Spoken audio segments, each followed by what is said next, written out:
Shalom, Om Swastiastu, Namo Buddhaya, salam kebajikan. Selamat pagi dan salam sejahtera bagi kita semua. Puji syukur kehadiran Tuhan Yang Maha Esa atas limpahan rahmat dan hidayahnya, kita masih diberikan kesempatan untuk hadir pada pagi hari ini dalam keadaan sehat walafiat. Yang saya hormati, Bapak Riza Alman Faluti, Bapak Ferry Irawan, Bapak Christian Agung Prasetyo, selaku para Dewan Juri yang sudah bergabung pada ruangan Zoom meeting pada pagi hari ini. Dan yang saya sayangi, seluruh teman-teman peserta babak final tax essay with 3 minutes thesis yang telah hadir dalam ruang Zoom hari ini. Perkenalkan, saya Niputu Gita dari program studi D4 Manajemen Keuangan Negara PK Anstat yang akan memandu acara pada pagi hari ini. Sebelum itu, saya akan membacakan tata tertib selama acara berlangsung. Tata tertib perlombaan pada pagi hari ini, yang pertama, setiap peserta diwajibkan memasuki ruangan Zoom meeting paling lambat pukul 9.30 waktu Indonesia Barat. Yang kedua, peserta diwajibkan mengaktifkan kamera selama pelaksanaan final dengan mini 3-minute thesis berlangsung. Yang ketiga, peserta dilarang mengaktifkan mikrofon selama tidak ada instruksi. Yang keempat, setiap peserta menyesuaikan nama Zoom dengan format nama peserta, _ nama universitas. Yang kelima, mengunduh dan mengganti background Zoom yang sudah disediakan. Dan yang terakhir, mengisi link presensi yang akan diberikan di akhir acara. Selanjutnya, untuk meningkatkan rasa kebanggaan bertanah air Indonesia dan kecintaan kita pada Politeknik Keuangan Negara STAN, marilah kita mendengarkan lagu Indonesia Raya dilanjutkan dengan Mars Politeknik Keuangan Negara STAN. Hadirin disilakan berdiri.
nusa, untuk terampil dan berbudi karya, berdiri hadapi tantangan dunia, pegang ilmu mengabdi untuk nusa dan bangsa, mengelola keuangan negara, terus maju menjunjung Pancasila, harapan bangsa di pundak kita.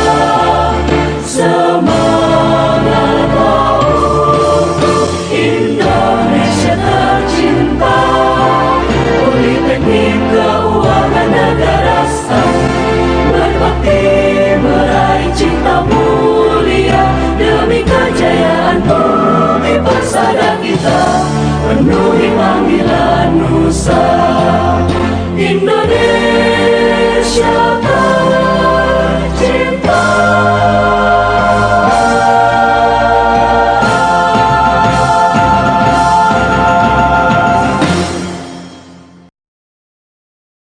Hadirin disilakan duduk kembali. Demi kelancaran acara final 3 Minute Assist, maka marilah kita panjatkan doa terlebih dahulu. Doa akan dipimpin oleh Saudari Ervina. Kepada Saudari Ervina, dipersilakan. Assalamualaikum warahmatullahi wabarakatuh. Ya Allah, ya Tuhan kami, yang Maha Pengasih lagi Maha Penyayang. Segala puji hanya bagi Engkau atas curahan kasih sayang-Mu. Kami masih diberikan kesempatan untuk merasakan nikmat kehidupan dan kesehatan. Ya Allah, ya Tuhan kami, lindungilah kami dari buruknya perbuatan kami. Lindungilah kami dari kegelisahan dan kesedihan, dari kelemahan dan kemalasan, dari sifat pengecut dan bakhil, dan dari kesewenang-wenangan. Ya Allah, ya Tuhan kami, Duhai Zat yang Maha menggenggam segala urusan kami. Saat ini kami berhimpun dan bermunajat, memohon curahan rahmat serta kasih sayang-Mu, memohon keridhaan-Mu atas ikhtiar kami dalam rangka menjalankan technical meeting final teks isai PRPN 2022. Ya Allah, ya Tuhan kami, Duhai Zat yang Maha berkehendak, hendakilah kegiatan ini menjadi kegiatan yang Engkau ridhoi. Jadikanlah kegiatan ini menjadi kegiatan yang memberi ilmu yang bermanfaat bagi seluruh pesertanya, serta menjadi amal jariah bagi kami. Jadikanlah kesempatan dalam hidup kami sebagai ladang untuk senantiasa menambah amal kebaikan. Tanamkanlah rasa persatuan, persaudaraan, serta kepedulian yang kuat dalam diri kami. Jauhkanlah kami dari segala hal yang dapat mengundang murka-Mu. Ya Allah, ya Tuhan kami sadar bahwa tidaklah Engkau memberikan ujian di luar dari batas kesanggupan kami. Maka dari itu, kuatkanlah hati kami dalam menerima setiap takdir yang Engkau tetapkan. Bimbinglah kami untuk senantiasa istiqomah dalam kebaikan, untuk berada di jalan yang Engkau ridhai. Terangilah jalan hati kami, tunjukkanlah bahwa yang baik itu baik dan yang buruk itu buruk. Ya Allah, ya Tuhan kami, Engkau adalah Zat pengabul segala doa. Kabulkanlah doa dan permohonan kami. Rabbana atina fid dunya hasanah wa fil akhirati hasanah wa qina azabannar. Assalamualaikum warahmatullahi wabarakatuh.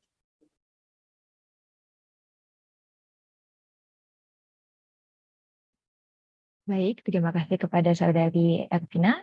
Selanjutnya, marilah kita dengar sambutan dari Bang Jun Rifki Prayuda selaku Koordinator Pelaksana Pekan Raya Perpajakan Nasional atau PRPN 2022. Kepada Bang Jun, dipersilakan.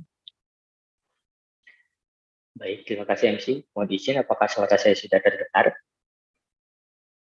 Recording in progress. Terima kasih. Assalamualaikum warahmatullahi wabarakatuh. Salam sejahtera bagi kita semua. Om Swastiastu, Namo Buddhaya, salam kebajikan. Yang saya hormati Bapak Rizal Falutri, lalu Bapak Krisna Agung Prasetyo, dan Bapak Ferry Ilawan selaku Dewan Juri untuk acara final di teks isai with 3 minute thesis. Yang saya banggakan seluruh peserta dari perlombaan teks isai with 3 minute thesis. Lalu yang saya cintai teman-teman panitia PRPN 2022. Pertama-tama, marilah kita panjatkan puji syukur kehadiran Tuhan Yang Maha Esa yang telah memberikan kita berbagai macam nikmat sehingga kita bisa berkumpul dalam kondisi sehat walafiat pada hari ini.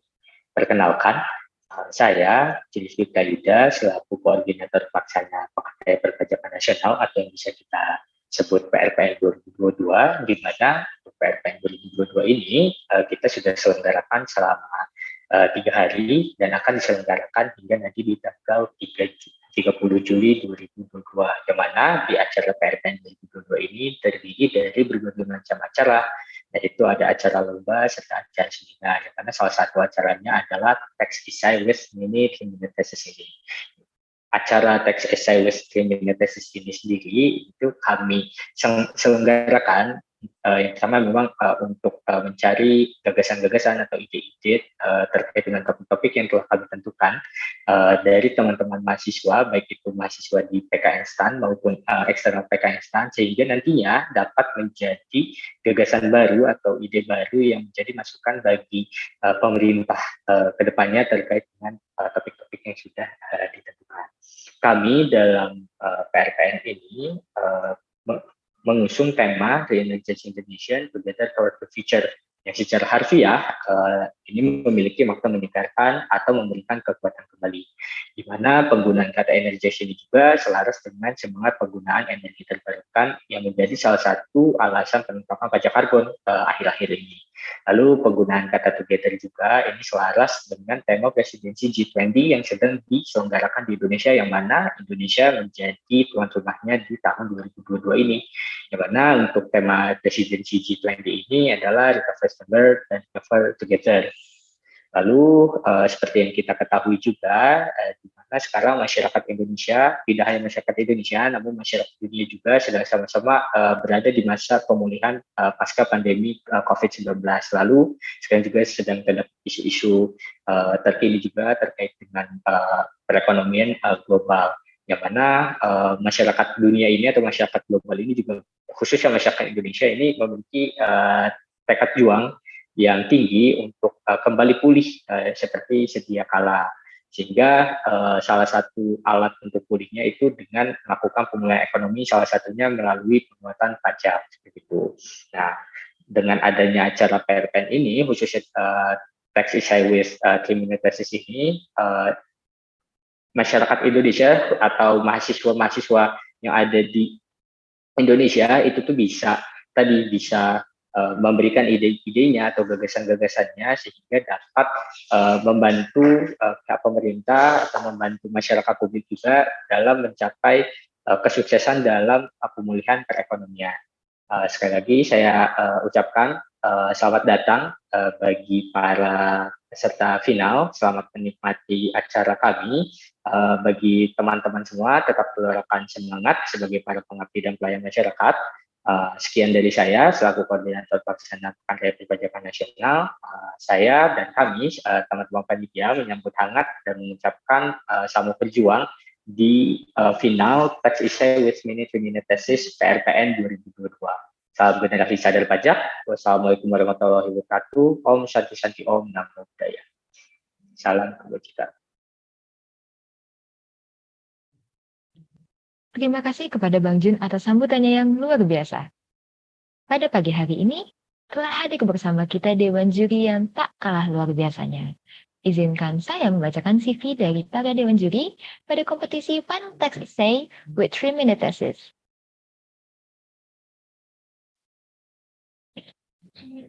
Dewan Juri pertama, Bapak Riza Alman Faluti, lahir di Indramayu 24 Juli 1976. Kini bekerja sebagai aparatur sipil negara di Direktorat Penyeluhan, Pelayanan, dan Hubungan Masyarakat, Direktorat Jenderal Pajak, Kementerian Keuangan.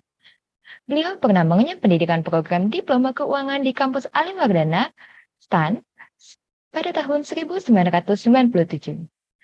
Kemudian lanjut di Sekolah Tinggi Ilmu Administrasi Lembaga Administrasi Negara pada tahun 2002. Dan pasca sarjana Universitas Bhayangkara Jakarta 2007.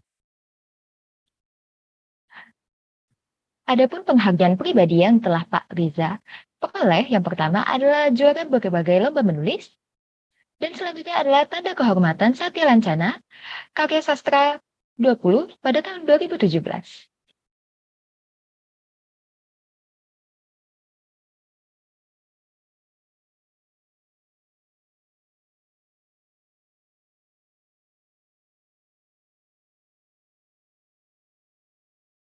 Baik, untuk dewan juri kedua, Bapak Ferry Irawan. Beliau telah menempuh dan menyelesaikan pendidikan Diploma 3 Pajak dan Diploma 4 Akuntansi di Kampus Aliwardana, STAN. Dilanjutkan dengan Sarjana Ilmu Hukum di Universitas Terbuka, kemudian pendidikan profesi akuntan di Universitas Trisakti. Magister Ekonomi Terapan Universitas Pajajaran, Magister Economics Planning and Public Policy National Graduate Institute for Policy Studies, dan gelar Doktor Akuntansi Universitas Pajajaran. Adapun pengalaman bekerja yang telah Pak Ferry Irawan lakukan adalah yang pertama, dari tahun 2001 sampai 2016 berkarir di Direktorat Jenderal Pajak. Kemudian dilanjutkan dari tahun 2016 hingga sekarang adalah dosen tetap Politeknik Keuangan Negara STAN, jenjang kepangkatan Lektor Kepala.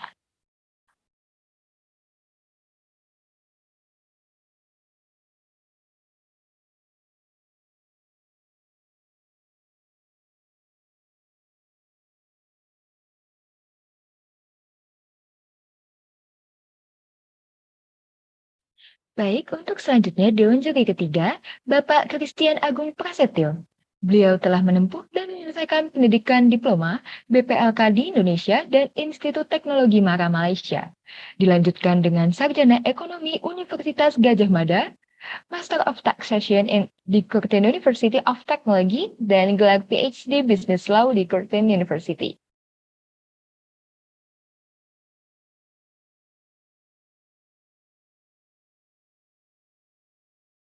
Baik, kita telah mengenal sedikit tentang para dewan juri yang tak kalah luar biasanya pada hari ini. Selanjutnya kita akan beralih untuk pengurutan presentasi peserta yang disediakan dan ditampilkan oleh teman-teman panitia. Kepada teman-teman panitia, saya persilakan.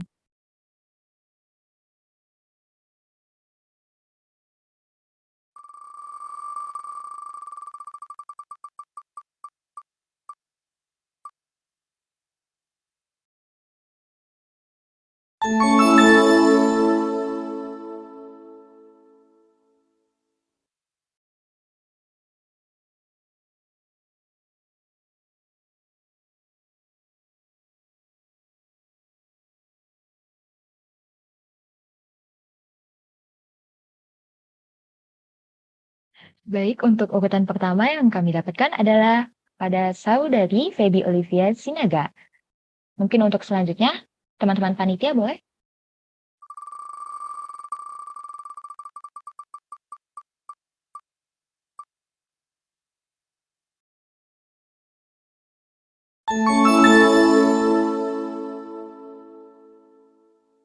Untuk urutan peserta nomor 2, selamat kepada Kak Eikel.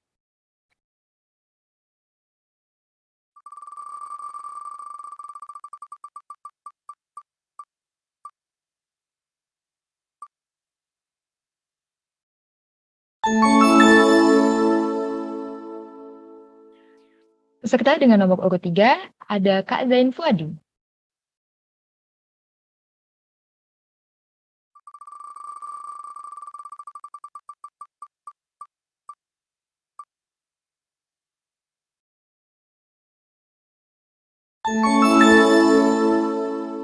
Peserta dengan nomor urut 4 ada Kak Agita Ferliana.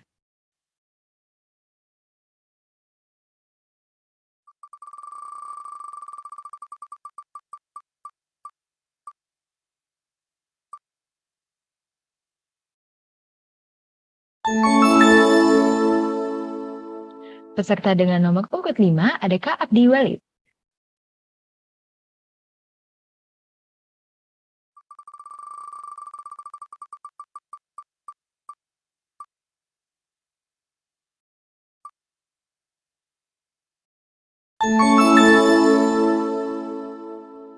Selamat kepada peserta dengan nomor urut 6, yaitu Kak Sindang Liestiana.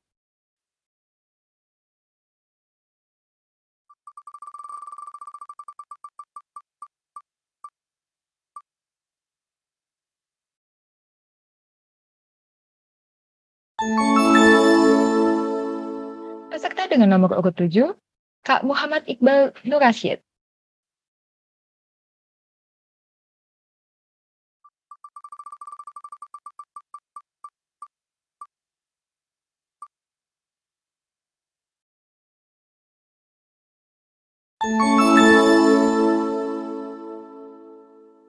Peserta dengan nomor urut 8 yaitu Kak Rama Alifato.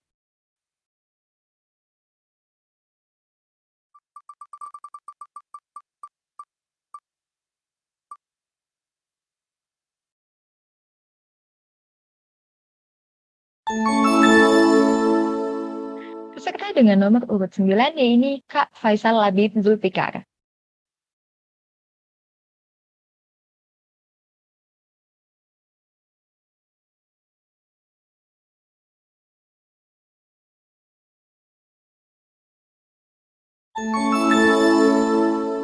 Dan yang terakhir, peserta dengan nomor urut 10, Kak Ulfa Anggraini.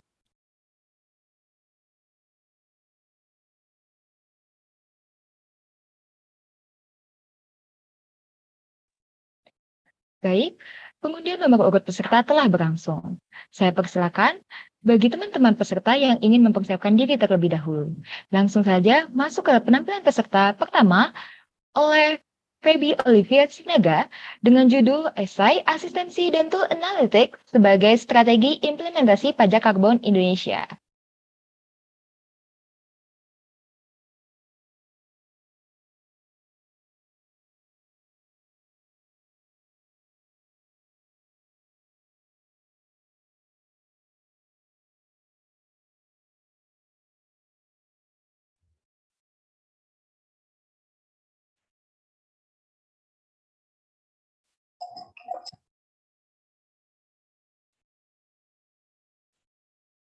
Kepada Kak Olivia, apabila sudah siap, mungkin boleh berbicara atau memberikan sinyal ya Kak, agar bisa dipasang timernya. Terima kasih.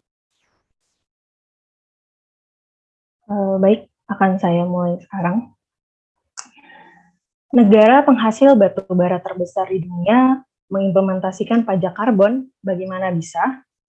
Seperti yang kita ketahui, pemerintah Indonesia baru-baru ini telah mengesahkan Undang-Undang Harmonisasi Perpajakan 2022 pada beberapa waktu yang silam, di mana salah satu pasalnya mengatur mengenai pajak karbon. Pajak karbon ini adalah pengenaan pajak pada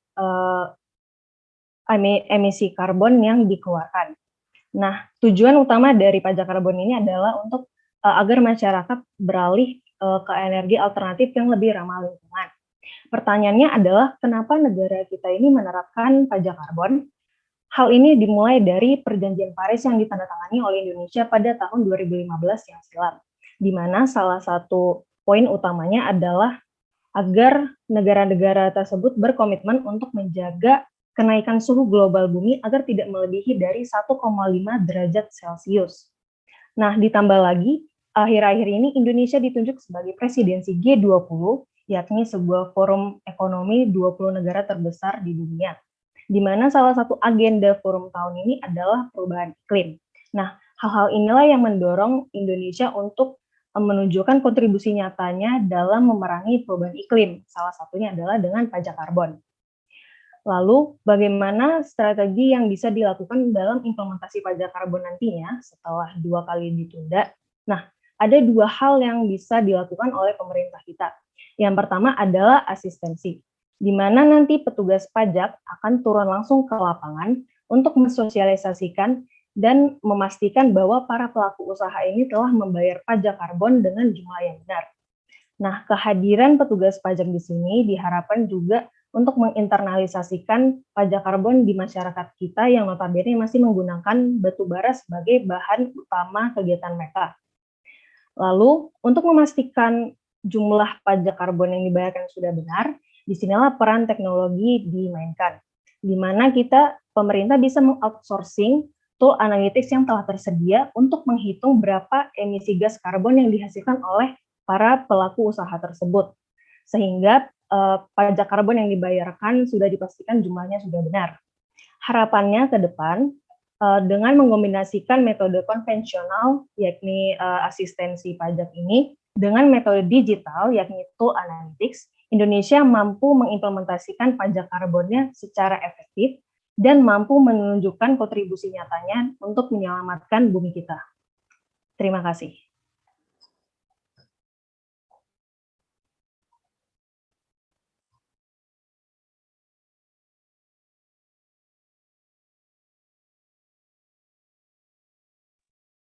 Baik, kita berikan aplaus melalui fitur reaction untuk peserta pertama kita, yaitu Kak Feby Olivia.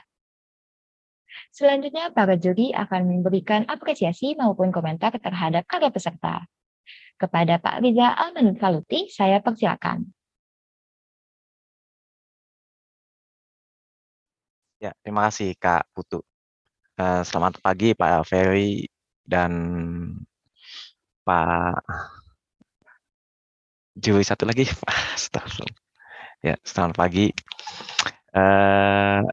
teman-teman sekalian ya, terkait dengan tadi paparan Mbak Feby Olivia ya. Saya komentar sedikit aja ya. Sudah cukup sederhana ya. Sederhana karena memang waktunya juga terbatas ya. Sudah menampilkan paparan yang tidak terlalu berat, sederhana, dan tinggal jawabannya aja sih sebenarnya. Sedikit teks di bawah gambar itu yang mau disampaikan. Itu sebagai masukan dari saya ya. Terima kasih, itu aja Mbak Putu.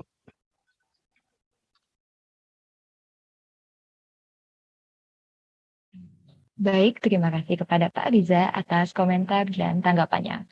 Nah, untuk dari peraturannya mungkin tadi belum sempat tertulis ya Pak, pada penjurian ini hanya akan dipersilakan satu juri memberikan komentar per setiap pesertanya. Oke, jadi kita lanjut saja untuk peserta kedua. Ada Kak Eike Breikenbarus dengan judul esai Peran Pajak Karbon Atas Emisi. Kepada Kak Eike, dipersilakan. Kalau sudah siap, boleh memberikan signal, Kak. Terima kasih.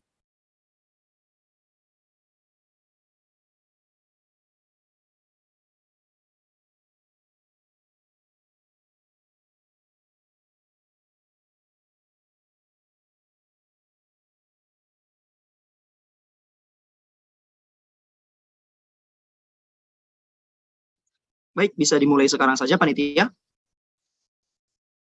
Nah, dalam kesempatan kali ini, saya akan memaparkan terkait peran pajak karbon atasi emisi. Sebelum kita berbicara lebih dalam, kita harus tahu dulu apa itu pajak karbon. Pajak karbon itu sebenarnya pungutan yang kita kenakan atas emisi karbon yang merugikan. Untuk itulah Selvi et al. Menyatakan bahwa ini adalah bentuk pajak Pigovian. Artinya, pajak ini didesain untuk mencapai suatu tujuan tertentu, yaitu untuk mengatasi dampak negatif dari emisi karbon. Lalu, apa sebenarnya urgensi pajak karbon yang diterapkan? Tentu karena emisi karbon. Emisi karbon adalah penyebab utama dari pemanasan global. Per tahun 2018, World Bank mencatat total emisi karbon dunia mencapai 34 juta kiloton CO2 ekuivalen dengan Cina sebagai kontributor utama. Dan Indonesia ada di peringkat ke-9 sebagai negara penghasil emisi terbesar. Lalu apa itu pemanasan global? Pemanasan global adalah kondisi di mana suhu di permukaan bumi meningkat secara global. Lalu apa masalahnya jika suhu ini meningkat? Ada beberapa dampak yang sangat signifikan. Yang pertama, kelangkaan pangan. Yang kedua, rusaknya ekosistem laut. Yang ketiga, kelangkaan air bersih. Yang keempat, lapisan es di kutub dapat mencair dan membuat tinggi permukaan air laut menjadi meningkat. Jika hal ini terus terjadi, tentu keberlangsungan kehidupan seluruh makhluk hidup di bumi dapat terancam. Bahkan Bappenas sendiri mencatat tinggi permukaan air laut khusus di Indonesia meningkat 0,8 sampai 1,2 cm per tahun. Ini bukan masalah yang patut kita sepelekan. Untuk itulah perlu aksi nyata untuk mengatasinya. PBB sendiri melalui Perjanjian Paris tahun 2016 sudah membuktikannya. Dan Indonesia juga ikut menandatanganinya. Di mana dalam Perjanjian Paris itu sendiri, Indonesia juga membuat NDC untuk janji kita untuk berkontribusi menurunkan emisi dari dalam negeri. Di mana kita berjanji untuk menurunkan emisi sebesar 29% dengan usaha sendiri dan 41% kalau dibantu oleh negara lain di akhir tahun 2030. Lalu pertanyaannya, gimana caranya kita bisa mencapai hal ini? Salah satu caranya adalah dengan pajak karbon. Dalam pajak karbon berlaku satu prinsip yang namanya polluter pay principle. Artinya setiap pihak yang menghasilkan emisi harus membayar sejumlah harga untuk mengkompensasi dampak negatif yang diakibatkan oleh emisinya. Dengan demikian, jika ada pajak karbon, kita berharap setiap pihak, baik produsen atau konsumen, bisa shifting, beralih, berubah menjadi lebih ramah lingkungan. Lalu pertanyaannya, apakah ada negara lain yang sudah menerapkan pajak karbon dan terbukti berhasil? Iya, banyak negara sudah menerapkan pajak karbon. Saya berikan 2 bukti bahwa pajak karbon ini berhasil. Pertama, Swedia. Swedia sudah berhasil menekan 27% emisinya. Dan yang kedua, Finlandia. Terbukti berhasil menekan 18% emisinya. Lalu pertanyaannya, bagaimana dengan Indonesia? Indonesia pun tentunya tak ingin ketinggalan. Pemerintah Indonesia melalui Undang-Undang Nomor 7 Tahun 2021 mengatur terkait penerapan pajak karbon ini yang semula direncanakan di April 2022 namun ditunda menjadi Juli tahun 2022. Harapan kita bersama dengan adanya pajak karbon ini kita bisa menurunkan emisi domestik kita supaya target yang ada di NDC dan net zero emission di tahun 2060 dapat tercapai. Satu kesimpulan dari saya, kita harus menyadari bahwa emisi karbon dan pemanasan global kita yang menyebabkan bersama dan ini adalah masalah kita bersama dan harus kita selesaikan secara bersama-sama. Terima kasih. Baik, terima kasih Kak Aicel atas presentasinya. Beri tepuk tangan atau applause melalui virtual reaction untuk peserta kedua kita. Selanjutnya, para juri akan memberikan apresiasi maupun komentar terhadap karya peserta kedua ini. Kepada Pak Ferry Irawan, saya persilakan. Ya, terima kasih Gita. Mohon izin Pak Riza dan Pak Agung. Ekel ya, sangat baik sekali. Intonasi maupun mungkin penggunaan diksi sudah tepat. Tapi mungkin overall sudah bagus, hanya sedikit saja. Tidak semua harus berapi-api, gitu. Itu berapi-apinya udah oke. Jadi nanti ada penekanan-penekanan tertentu yang memang harus kita tekankan gitu ya. Tapi secara umum bagus sekali, materinya saya kira lengkap, argumentatif ya, dan solusi yang diberikan atau usulan yang disampaikan juga sudah cukup baik. Terima kasih, sukses untuk Ekel. Silakan Mbak Gita. Terima kasih. Baik, terima kasih kepada Bapak Ferry Irawan atas komentarnya. Selanjutnya, untuk penampilan peserta yang ketiga, oleh Kak Zain Fuadi Muhammad Roziki yang akan membawakan esai berjudul Kajian Implementasi Pajak Karbon Terhadap Peningkatan Pendapatan Negara dan Pemulihan Lingkungan. Mungkin kepada Kak Zain apabila sudah siap dapat memberikan aba-aba. Terima kasih.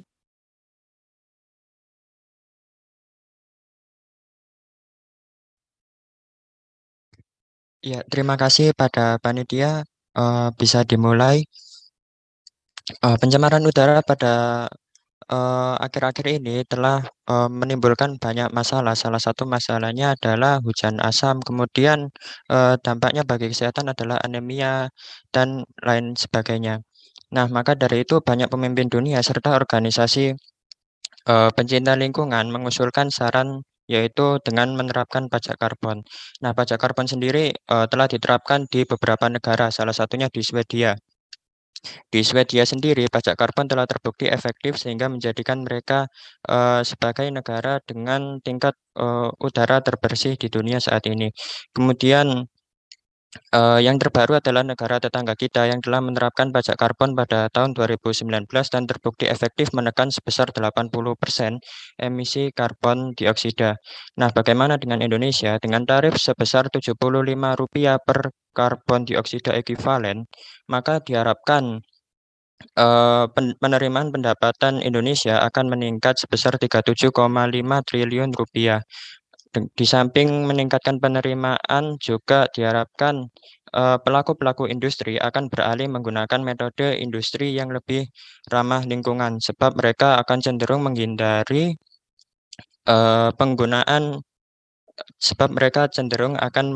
biaya produksi yang sedikit lebih mahal.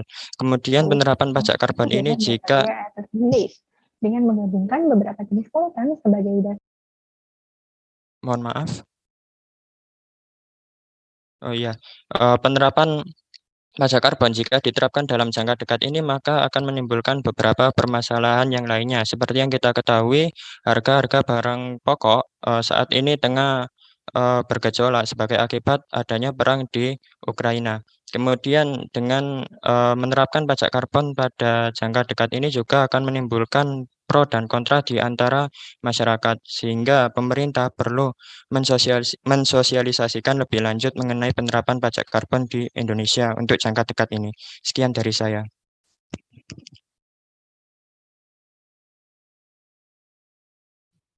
Baik, terima kasih kepada Kakak Zain Fuadi atas pemaparannya. Boleh teman-teman sekali lagi untuk memberikan reaction berupa emoticon tepuk tangan. Oke, baik selanjutnya kepada Bapak Christian Agung Prasetyo, dipersilakan untuk memberikan tanggapan ataupun komentar. Terima kasih Gita. Kalau saya lihat Zain ini saya suka slide-nya, sederhana. Dan cuman barangkali pembawaannya juga cool, sehingga malah terkesan terlalu cool kalau menurut saya sih. Tapi dari sisi konten sih oke lah, mantap. Ya, terima kasih Pak. Terus kosakata juga mudah dipahami. Mungkin demikian kita. Terima kasih. Oke, baik. Terima kasih kepada Bapak Christian Agung Prasetyo. Selanjutnya kita akan memasuki penampilan peserta yang keempat, yaitu kepada Kak Agita Ferliana Syamsuddin dengan judul esai tanggap perubahan iklim pajak karbon sebagai transisi menuju ekonomi hijau. Kepada Kak Agita, apabila sudah siap dapat memberikan aba-aba kepada teman-teman panitia. Terima kasih. Baik Kak Putu, apakah suara saya terdengar jelas? Siap, sudah terdengar jelas Kak. Baik, akan saya mulai sekarang. Setelah 2 tahun lamanya, saya dan mungkin kita semua menjalani kehidupan di rumah saja. Saya kembali hidup di kampung halaman dengan kehidupan khas pedesaan, udara berkabut, dan pemandangan indah bisa saya nikmati di pagi hari. Setelah kembali merantau, dihadapkan dengan realita kehidupan ibu kota, ternyata tidak jauh berbeda. Saya masih bisa menikmati pemandangan berkabut di Jakarta. Jakarta juga punya pemandangan berkabut. Yap, kabut polusi. Sempat ramai dikabarkan bahwa Jakarta dinobatkan sebagai kota dengan kualitas udara terburuk nomor 1 di dunia. Kualitas udara di Jakarta dikategorikan memiliki udara yang tidak sehat. Satu hal yang tak kalah menarik, WHO mengungkapkan data bahwa 99% populasi manusia di dunia menghirup udara berpolusi tinggi, yaitu dengan kualitas udara yang lebih buruk dari standar WHO. Masalah polusi udara rasanya tak ada habisnya, yang tentu memberikan dampak buruk bagi lingkungan. Salah satunya adalah terjadi perubahan iklim. Bukan hanya di Indonesia, perubahan iklim saat ini menjadi isu utama dari berbagai permasalahan lingkungan di dunia. Melalui Undang-Undang HPP, pemerintah menghadirkan kebijakan publik, sehingga sebagai alat untuk mengatasi masalah iklim, yaitu dengan adanya kebijakan pajak karbon, yang berfungsi sebagai langkah perlindungan iklim dan bertujuan mengubah perilaku masyarakat untuk beralih pada aktivitas ekonomi hijau yang rendah karbon, dan diharapkan akan mendorong inovasi teknologi dan investasi yang lebih efisien dan ramah lingkungan. Menurut Undang-Undang HPP, pajak karbon akan diterapkan pada 1 April 2022, kemudian ditunda hingga 1 Juli 2022. Akan tetapi, kebijakan tersebut kembali ditunda untuk kedua kalinya. Aturan teknis dan skema pemberlakuan pajak karbon masih perlu dilakukan penyempurnaan. Kondisi geopolitik dan gejolak perekonomian secara global yang belum kondusif dinilai menjadi salah satu pertimbangan dalam penundaan implementasi pajak karbon. Saat ini, kondisi ekonomi global sedang diambang ketidakpastian, terutama terkait harga-harga energi yang sedang bergejolak. Sebagian besar masyarakat saat ini mengeluhkan harga BBM yang sangat mahal. Bahkan yang sempat viral, dari postingan Raisa, penyanyi papan atas Indonesia, di media sosialnya mengeluh saat membeli BBM dengan harga yang sangat mahal. Apabila pajak karbon diterapkan saat ini, pasti akan lebih memberatkan masyarakat. Demi meminimalisir distorsi ekonomi pasca pandemi COVID-19, perlu menemukan waktu dan momentum yang tepat untuk menerapkan pajak karbon. Implementasi pajak karbon dilakukan secara bertahap melalui proses tidak serta-merta diterapkan secara langsung, karena akan menjadi beban yang memberatkan masyarakat. Saya Agita Ferliana Syamsuddin, terima kasih.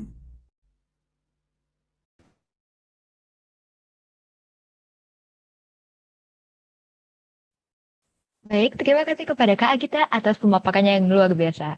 Kepada teman-teman peserta yang lainnya, apabila ingin memberikan apresiasi dapat dipersilakan melalui emoji reaction. Selanjutnya kepada Bapak Riza Ahmad Paluti dipersilakan untuk memberikan komentar ataupun tanggapan. Ya, terima kasih. Saya menunggu kesimpulan tadi yang disampaikan oleh Mbak Agita karena waktunya mepet kan. Ternyata ada juga kesimpulannya ya. Memang paparan pada pagi hari ini kita akan menunggu kesimpulan apa dan solusi apa yang diberikan oleh para peserta. Itu jangan dilupakan. Itu saja. Terima kasih Mbak Agita. Sukses terus.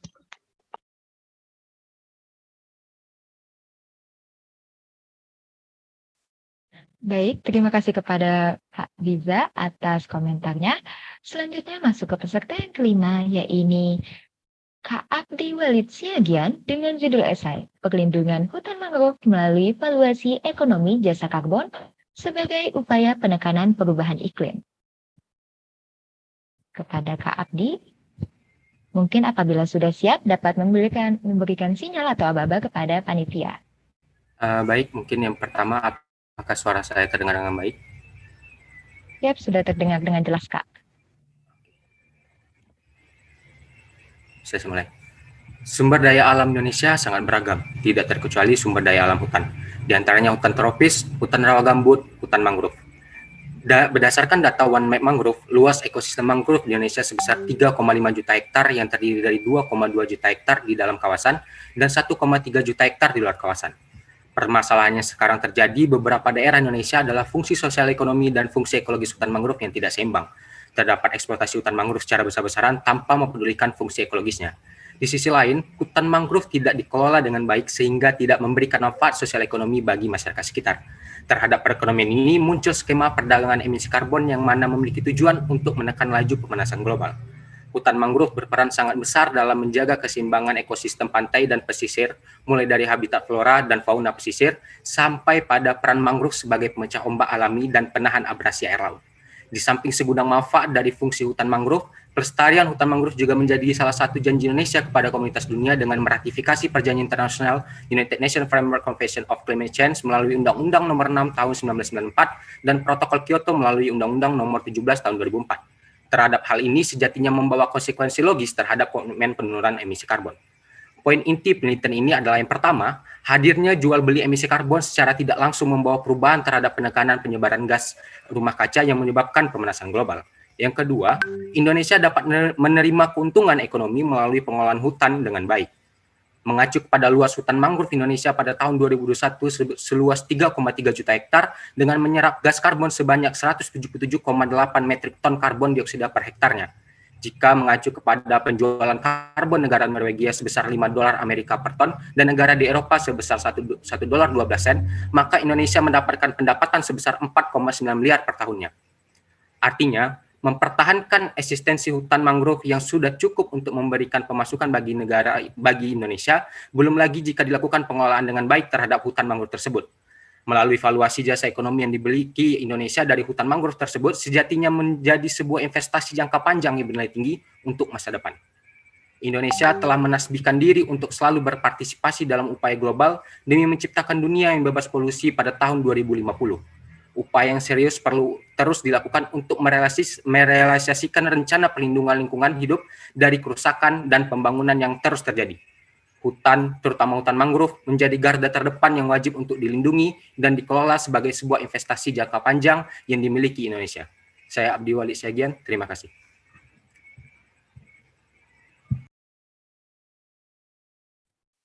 Baik, terima kasih Kak Abdi Walid atas pemaparannya. Mungkin seperti yang sebelumnya, dipersilakan kepada teman peserta untuk memberikan apresiasi berupa emoji reaction.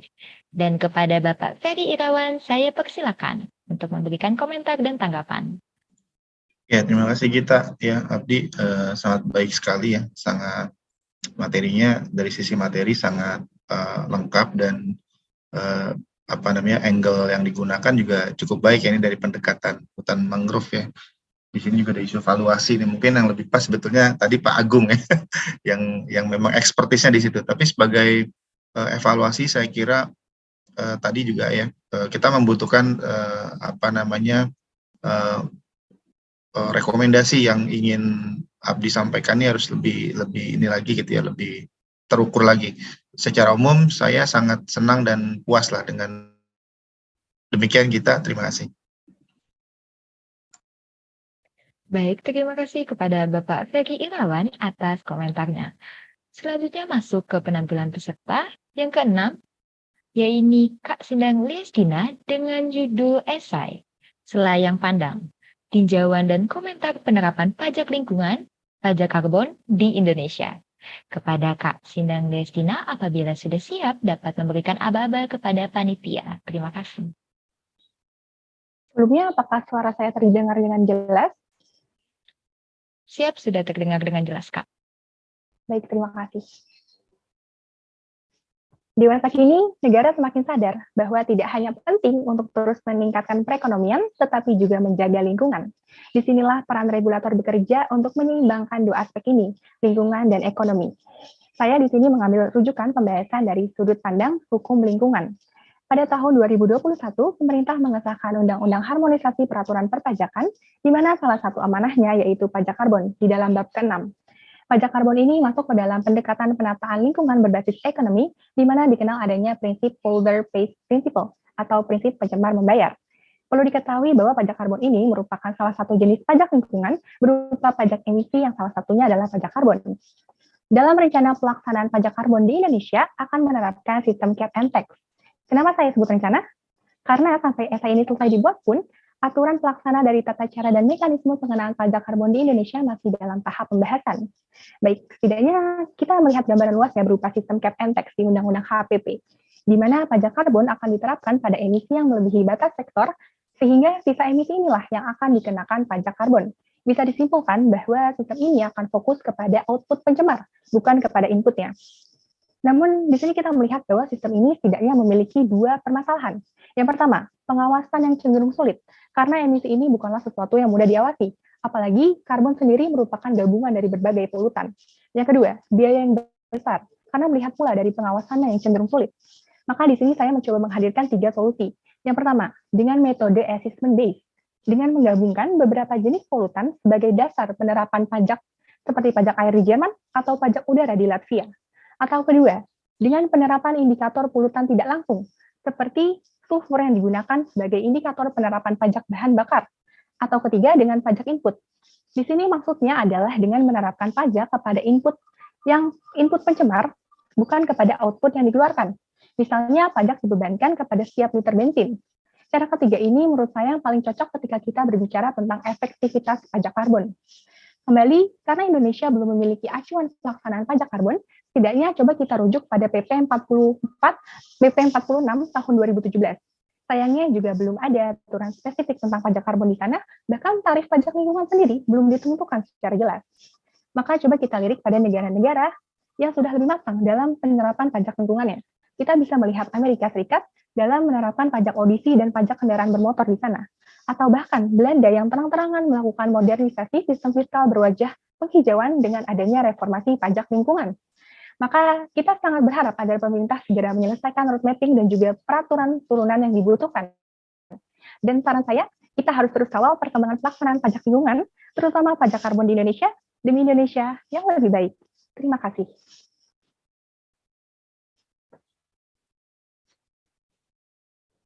Baik, terima kasih kepada Kak Sindang Lestina atas pemaparannya yang luar biasa.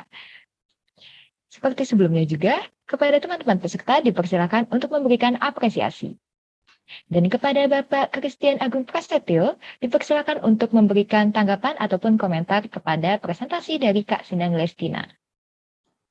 Makasih kita. Ini saya lihat Sindang ini pakai jaket kuning ya. Saya pakai jaket kuning dia. Tapi saya suka lah. Saya melihat bahwa kontennya cukup bagus, terus kemudian slide yang dipakai. Nah ini runtut gitu, ada masalah juga, terus dia menawarkan solusi juga kan. Saya juga melihat bahwa terlihat antusias ketika Sindang menyampaikan materi. Plus waktunya juga kayaknya manajemennya bagus, kayaknya sudah rehearsal beberapa kali nih Sindang. Mungkin demikian putu kesan saya atas Sindang. Baik, terima kasih Bapak Christian Agung Prasetyo atas komentarnya. Selanjutnya, masuk ke peserta nomor 7, yaitu Kak Muhammad Iqbal Nur Rashid dengan esai yang berjudul Dilema Penerapan Pajak Karbon di Indonesia, Menghijaukan Negeri atau Mengikuti Kepentingan Politik dan Bisnis. Kepada Kak Iqbal, apabila sudah siap, dapat memberikan abal-abal kepada panitia. Terima kasih. Halo tes, Kak Gita, apakah sudah jelas suara saya? Sudah terdengar jelas, Kak? Oke, Baik, akan saya mulai dalam hitungan 3, 2, 1. Pajak karbon Indonesia kembali tertunda. Belum sempurnanya peraturan turunan terkait pajak karbon dan harga komoditas energi yang masih belum stabil disinyalir sebagai penyebab atas tertundanya kebijakan ini. Pajak karbon yang merupakan pajak untuk mengurangi eksternalitas negatif seperti emisi karbon sudah sepantasnya untuk segera diterapkan di Indonesia. Masa depan ekonomi Indonesia tidak bisa terus-menerus bergantung pada bahan bakar fosil, mengingat ekonomi rendah karbon merupakan urgensi dunia di era saat ini. Faktanya, Indonesia menjadi negara kelima terbesar sebagai penghasil karbon. Di samping itu, Indonesia juga sejatinya sudah memiliki komitmen yang dituangkan dalam Paris Agreement untuk mengurangi emisi karbon hingga 29% pada tahun 2030 nanti. Lantas, kapan kebijakan pajak karbon ini akan dilaksanakan? Ada apa sebenarnya di balik tertundanya penerapan pajak karbon di Indonesia? Saya melalui essay ini akan mengulas mengenai potensi dan tantangan penerapan pajak karbon di Indonesia sehingga kedepannya kebijakan ini dapat berjalan dengan efektif, inovatif, dan kondusif. Pajak karbon secara teori merupakan cara paling efisien untuk mengurangi emisi karbon. Pajak berjenis environmental tax yang juga biasa disebut sebagai Pigovian tax ini memiliki manfaat ekonomi jangka panjang dan berkelanjutan. Dengan menerapkan pajak karbon, Indonesia memiliki potensi untuk menerima double dividend, yaitu dari sisi ekonomi penerimaan negara akan meningkat, lalu di sisi lain, lingkungan juga lebih meningkat dalam hal daya dukung dan ketahanannya. Sejatinya, Indonesia sudah memiliki peraturan perundangan yang mengatur terkait pajak karbon. Akan tetapi, hingga saat ini, pajak karbon masih belum menemui titik temu dalam pelaksanaannya. Di sisi lain, pajak karbon juga dihadapkan dengan berbagai tantangan mulai dari politik hingga ekonomi. Dari sisi politik, hal ini terhambat karena ada pengaruh yang kuat dari para pejabat yang sekaligus pebisnis dalam proses pembuatan kebijakannya, sehingga para politisi tersebut akan menentangnya selama proses legislatif.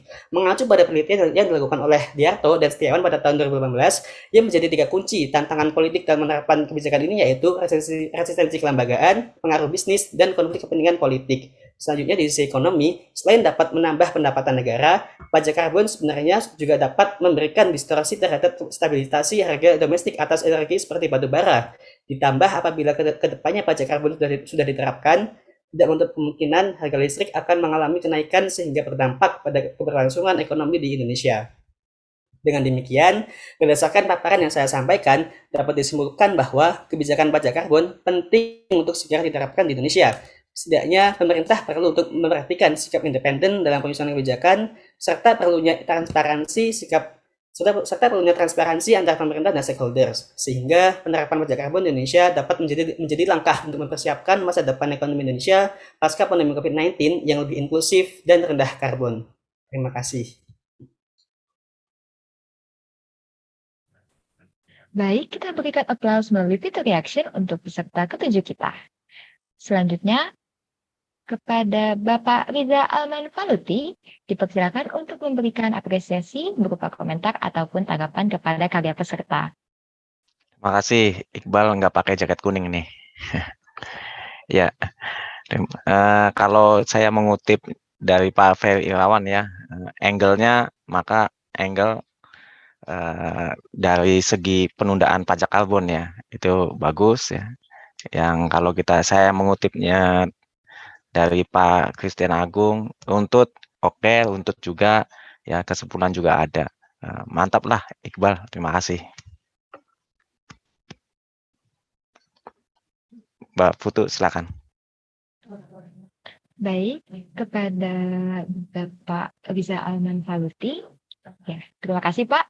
Selanjutnya kita akan memasuki peserta ke-8, yaitu oleh Rahma Alifatu Zahro, yang akan membawakan esai yang berjudul Rekam Jejak Pengampunan Pajak di Indonesia, meninjau potensi dampak kebijakan program pengungkapan sukarela pada kepatuhan pajak. Kepada Kak Rahma, apabila sudah siap, dapat memberikan aba-aba kepada panitia. Terima kasih. Sebelumnya mohon izin konfirmasi apakah suara saya jelas terdengar? Sudah terdengar dengan jelas, Kak. Oke, baik.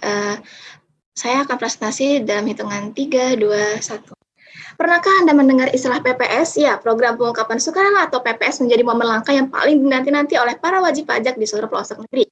Antusiasme inilah yang menjadi faktor lonjakan penerimaan negara dari sektor pajak. Angka fantastis yang pernah dihasilkan dapat menyentuh 135 triliun rupiah. Namun ibarat pisau bermata dua, momen ini justru menimbulkan isu pada tingkat kepatuhan pajak sukarela WP di Indonesia. Pasalnya, angka tax ratio yang dipengaruhi oleh faktor kepatuhan WP justru menunjukkan penurunan pasca dilaksanakannya tax amnesty tahun 2008 dan 2016. Bahkan dalam laporan OECD tahun 2021 diungkapkan bahwa dari negara-negara Asia dan Pasifik, Indonesia tergolong negara dengan tax ratio terendah pada tahun 2019.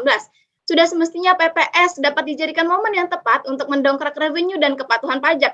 Namun, apabila merangkum kembali rekam jejak program tax amnesty yang pernah dilakukan sebelumnya, masih terdapat dua catatan yang perlu diperbaiki oleh otoritas pajak di Indonesia.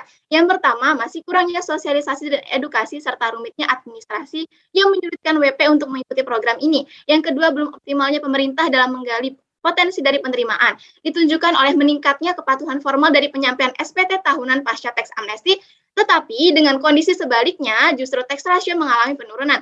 Sehingga dengan kondisi-kondisi tersebutlah sebaiknya otoritas pajak tidak menyelenggarakan kembali program tax amnesty dalam waktu dekat dengan menimbang beberapa potensi dan dampaknya.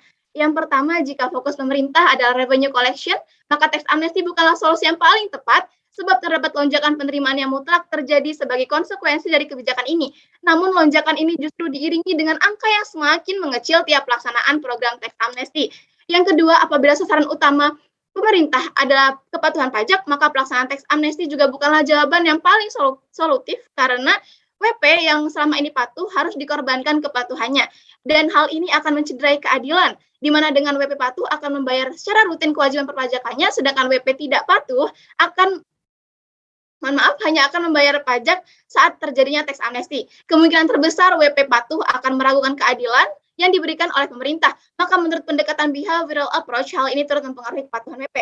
Tentunya untuk mencapai dua kepentingan tersebut, otoritas pajak dapat melakukan beberapa langkah strategis. Yang pertama, untuk mewujudkan tingginya tax ratio yang sejalan dengan angka kepatuhan pajak dibutuhkan reformasi sistem administrasi yang akan memudahkan WP menjalankan kewajiban perpajakannya. Kedua, pentingnya pemanfaatan database yang didapatkan dari pelaksanaan program tax amnesty untuk menggali potensi pajak yang seharusnya terkumpul, baik yang bersumber dari dalam maupun dari luar negeri.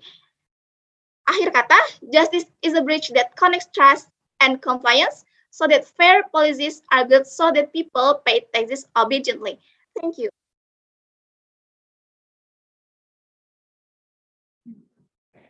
Baik, kita berikan aplaus melalui fitur reaction untuk peserta ke-8 kita kepada Kak Rahma atas penjelasannya mengenai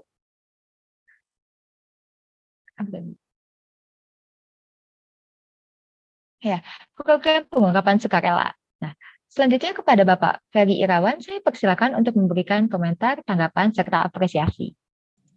Ya, terima kasih kita. Oke, ini kayak nonton acara Mata Rahma ya, seperti Mata Najwa. Jadi tep gitu ya, mirip dengan, bukan saya membandingkan ya, tadi serupa dengan Ekel gitu ya. Jadi data-datanya juga bagus gitu ya, runtut, tadi rekomendasinya jelas. Saya kira saya menikmati, cuman ada beberapa tadi minor agak slip tongue gitu ya, tapi overall oke sekali. Selamat Rahma, terima kasih. Terima kasih Bapak atas sarannya. Baik, terima kasih kepada Bapak Ferry Irawan atas komentarnya. Selanjutnya memasuki peserta yang ke-9, yaitu oleh Kak Faisal Habib Zulfikar yang akan membawa esai yang berjudul Revisi Aturan PPN Antara Potensi dan Tantangan. Kepada Kak Faisal, apabila sudah siap, dapat memberikan aba-aba kepada panitia. Terima kasih. Maaf sebelumnya, apakah suara saya sudah terdengar? Sudah terdengar, Kak? Baiklah, mungkin akan saya mulai. Saya yakin Bapak-Bapak Dewan Juri maupun teman-teman yang ada di sini pasti tidak asing lagi dengan struktur belanja yang ada pada tampilan layar. Tapi, apakah Bapak dan teman-teman semua pernah dengan seksama memperhatikan perubahan angka yang ada di dalam lingkaran merah sebelum dan setelah tanggal 1 April tahun ini? Saya rasa jawabannya tidak, karena saya juga demikian. Baru memperhatikan ini ketika kepepet membuat presentasi tadi malam. Padahal sejatinya diskusi atau debat terkait perubahan atau peningkatan angka di dalam lingkaran tersebut, yaitu terkait perubahan tarif PPN, itu sangat panas, baik mereka yang ada di warung kopi maupun yang ada di Senayan. Kenapa kita begitu abai? Ternyata karena perubahan tersebut ternyata tidaklah semenakutkan apa yang dipikirkan orang, bahkan bagi mereka yang termasuk golongan menengah ke bawah. Pajak memang tak lepas dari ranah politik, sehingga kritik lebih menonjol dibandingkan potensi yang dapat dipetik. Dalam paper saya ada beberapa potensi yang bisa diraih. Yang pertama, kenaikan tarif bisa berfungsi sebagai bantalan pengaman penerimaan dikala terjadi tren penurunan tarif PPh badan, termasuk di Indonesia. Yang kedua, untuk mendongkrak penerimaan negara dalam jangka pendek, khususnya ketika pandemi. Yang ketiga, sebagai solusi deviasi prinsip netralitas PPN, yaitu untuk memperluas cakupan BKP. Kemudian, untuk menciptakan PPN yang lebih berkeadilan. Agak nggak nyambung ya sebenarnya, tapi ternyata baik fasilitas, pengecualian, maupun tarif PPN yang Indonesia yang begitu rendah, itu lebih banyak dimanfaatkan oleh mereka, masyarakat yang berada. Kemudian, memperluas BKP itu meningkatkan data transaksi ekonomi bagi otoritas pajak yang berfungsi untuk optimalisasi penerapan sistem informasi pajak terbaru atau kita kenal sebagai PSIAP. Namun demikian, kita juga dihadapkan dengan beberapa tantangan seperti risiko penurunan penerimaan pajak apabila penerapannya tidak efektif. Kemudian ada juga ancaman meningkatnya regresivitas PPN karena kenaikan tarif PPN menjadi 11% ataupun nanti 12%. Kemudian terjadinya peningkatan beban administrasi baik bagi otoritas pajak maupun bagi pihak swasta. 1% kenaikan tarif maka akan mengakibatkan 10% kenaikan cash outflow bagi perusahaan pemungut dalam jangka pendek. Kemudian yang terakhir yaitu dampak bagi perdagangan internasional. Dari minyak goreng kita belajar bahwa perbedaan harga antara dalam dan luar negeri mengakibatkan kenaikan harga gorengan di berbagai pelosok negeri. Tentunya kita tidak ingin hal tersebut terjadi juga di bahan bahan pokok yang ada di Indonesia. Apalagi Indomie gitu kan, yang merupakan penyelamat mahasiswa di akhir bulan. Pemerintah memang dihadapkan pada pilihan yang sulit. Namun demikian, menghindari pilihan yang sulit pada masa kini justru akan dihadapkan pada pilihan yang lebih sulit pada masa yang akan datang. Saya Faisal, terima kasih.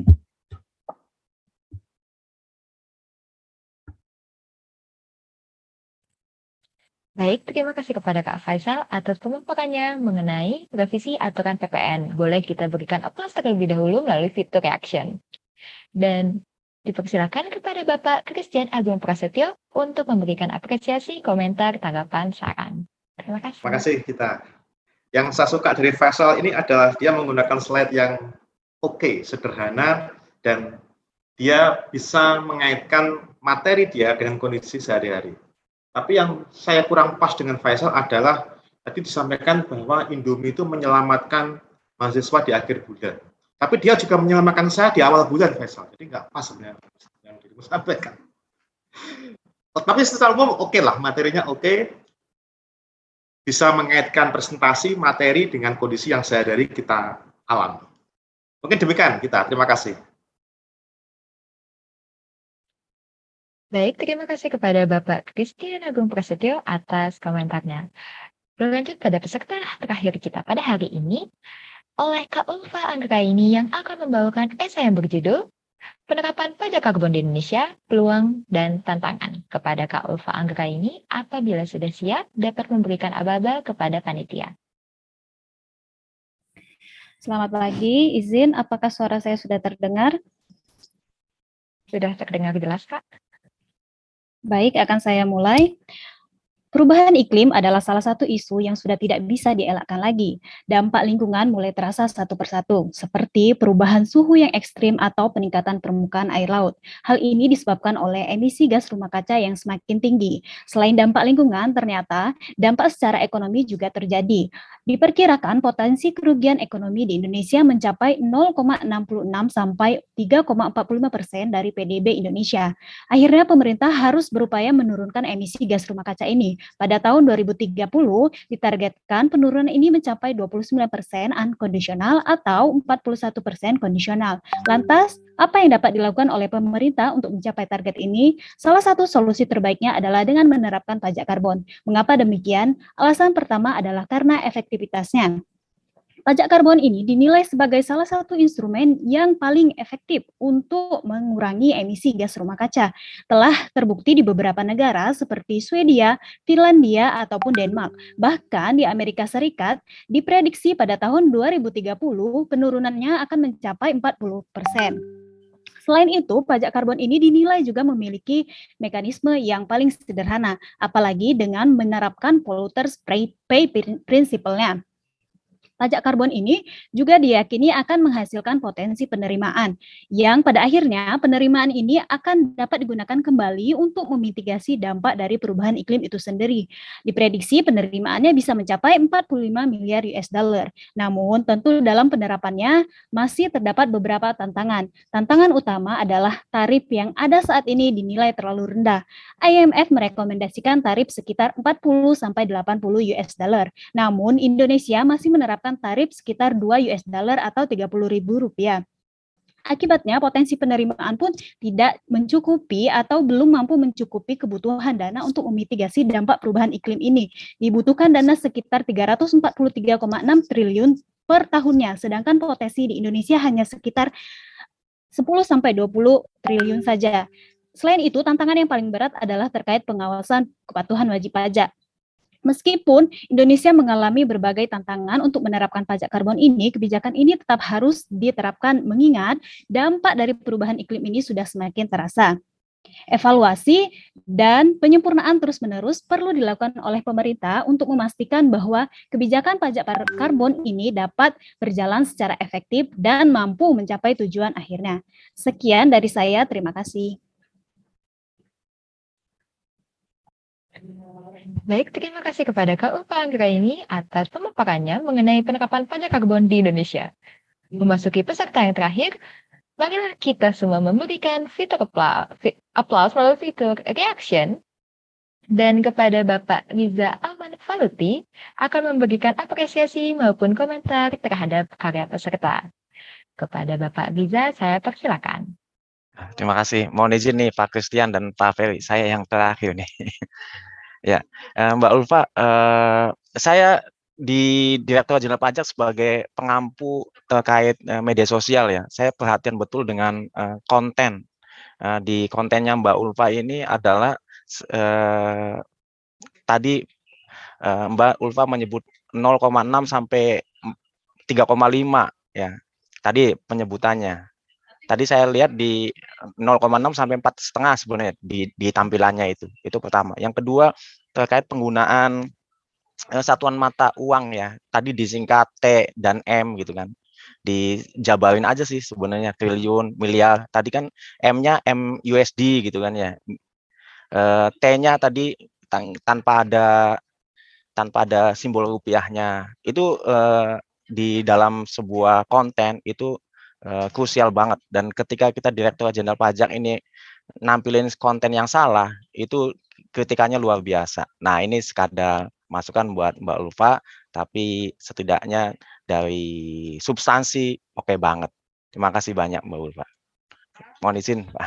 Terima kasih, Pak. Baik, terima kasih kepada Bapak Riza Alman Faluti atas komentarnya. Selesai sudah penjagaan 10 peserta pada pagi hari ini. Sebelum masuk pada sesi dokumentasi, para Dewan Juri akan menyampaikan closing statement terkait seluruh penilaian tax essay with 3-minute thesis pada pagi hari ini. Yang pertama, kepada Bapak Ferry Irawan, saya silakan. Baik, terima kasih kita. Mohon izin Pak Agung dan Pak Riza. Ya, saya kira teman-teman yang presentasi hari ini itu sudah memiliki pengetahuan gitu ya, kompetensi yang cukup baik gitu ya untuk mahasiswa di tingkat S1 atau mungkin D4 gitu. Dan penyajiannya juga dalam waktu 3 menit ini bukan perkara yang mudah gitu ya. Orang bisa cerita tapi menyampaikan materi secara terstruktur, sistematif, informatif dalam waktu 3 menit, ini bukan perkara yang mudah gitu ya. Walaupun tadi mungkin Bapak-Bapak juri ya, Pak Agung atau Pak Riza memberikan kritik dan sebagainya yang sifatnya minor menurut saya, dan itu hal yang biasa ya. Secara umum saya sangat menikmati gitu.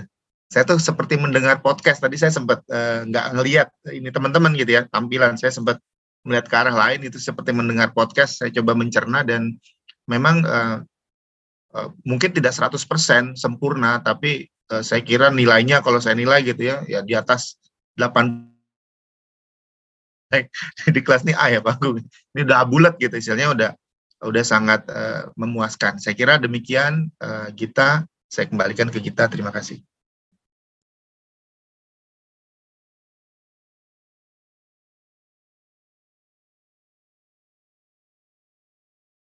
Baik, terima kasih Pak Ferry Irawan atas closing statement-nya. Selanjutnya kepada Bapak Christian Agung Prasetyo, saya persilakan untuk memberikan closing statement.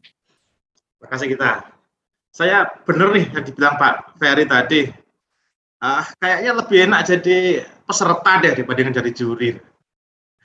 Saya sudah beberapa kali ikut 3-minute thesis competition di Australia gitu ya. Kayaknya lebih susah ikut juri nih dibandingkan dengan ikut 3-minute thesis nih. Karena gimana ya? Apalagi sekarang ini saya sudah beberapa kali juri lah ya. Ini yang tahun ini dua kali saya juri 3-minute thesis. Saya melihat yang terakhir ini saya pada posisi yang tidak tahu siapa yang harus saya berikan nilai yang lebih. Saking ininya, saking apa ya, saking ininya ya, saking ratanya gitu ya. Jadi waduh, ini nanti ya udahlah, nanti saya Pak Manfaluti aja deh nanti yang saya mintain tolong untuk mutusin. Karena susah. Makanya udahlah, juri ini lebih susah dibanding jadi peserta nih. Kalau jadi peserta udahlah saya latihan aja 3 menit selesai lah itu. Kalau juri ini waduh saya harus garuk kepala, siapa yang paling baik ini lah. Dan ini apalagi sekarang ini susah. Beberapa peserta itu di worksheet saya itu mempunyai skor yang sama sehingga nanti waduh ini nanti saya minta tolong Pak Ferry sama Pak Manfaluti aja nih untuk mutusin. Kira-kira begitu kita. Keren lah, keren. Terima kasih. Baik, terima kasih banyak kepada Bapak Christian Agung Prasetyo atas closing statement-nya. Selanjutnya saya persilakan kepada Bapak Riza Manfaluti untuk memberikan closing statement. Terima kasih Mbak Gita. Pertama saya sangat terhormat sekali ya diajak menjuri berkumpul dengan Pak Ferry dan Pak Christian Agung gitu. Saya sangat terhormat sekali dan setidaknya begini Bapak juri dan teman-teman sekalian ya, perlombaan menulis ini setidaknya begini loh, meningkatkan tingkat literasi Indonesia ya di dalam dunia internasional gitu. Karena kita tahu literasi Indonesia seberapanya gitu. Tahun 2015 saja dari 62 negara Indonesia paling nomor 2 dari bawah gitu. Nah, teman-teman telah memberikan sumbangsinya nih dengan mengikuti lomba ini gitu ya untuk meningkatkan dunia literasi kita. Dan hebatnya adalah selain dari sebagai penulis, teman-teman juga menjadi pemapal yang hebat gitu kan ya. Berarti paket lengkap ini. Sebagai penulis sekaligus pemapal yang hebat itu memang harus di sebuah kombinasi yang bagus sekali ya. Setidaknya gini, saya pikir menulis ya menulis aja gitu. Ternyata di dalam lomba ini dia juga harus bisa menjadi pemapal yang hebat dan saya menemukan sesuatu yang luar biasa. Nah, saya saran nih pada Pak Ferry, Pak Christian Agung dan teman-teman PKN STAN, ini lomba harus dipertahankan terus nih setiap tahun nih. Gitu. Luar biasa Pak, bagus banget gitu ya. Menjadi sebuah kebiasaan yang baik dalam dunia pendidikan kita. Itu saja. Terima kasih banyak pada Pak Ferry dan Pak Christian Agung dan teman-teman semua serta peserta. Sekian. Baik, terima kasih kepada para dewan juri atas closing statement-nya. Kita belajar banyak hal dari seluruh penilaian peserta pada pagi hari ini. Tak lengkap rasanya jika kita tidak mendokumentasikan acara pada pagi hari ini, baik bagi para peserta, panitia, ataupun pihak lainnya yang bergabung pada pagi hari ini dapat langsung menyalakan kameranya. Ya, boleh untuk siap-siap dan menyiapkan gaya terbaik. Gambar akan diambil 2 kali, dipandu oleh saya. 1, 2, 3. Sekali lagi. 1, 2, 3.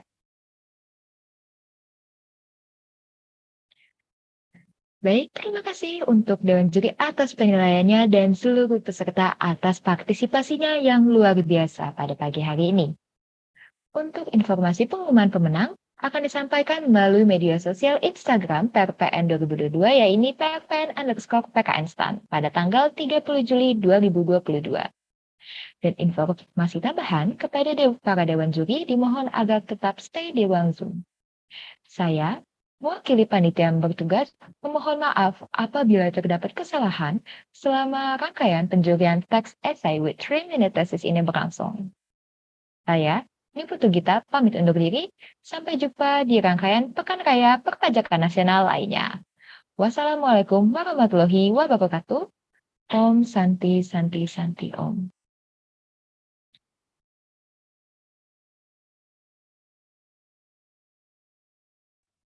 Terima kasih banyak Pak Riza, Pak Ferry, Pak Agung. Semoga bisa bertemu di lain kesempatan ya Pak. Ya, terima kasih. Terima kasih. Untuk Dewan Juri Pak, apakah perlu kami buatkan breakout room atau sudah cukup Pak untuk berdiskusi? Maksudnya, Mbak? Sini aja kali ke Bapak, udah keluar semua. Sudah. Masih ada Feby.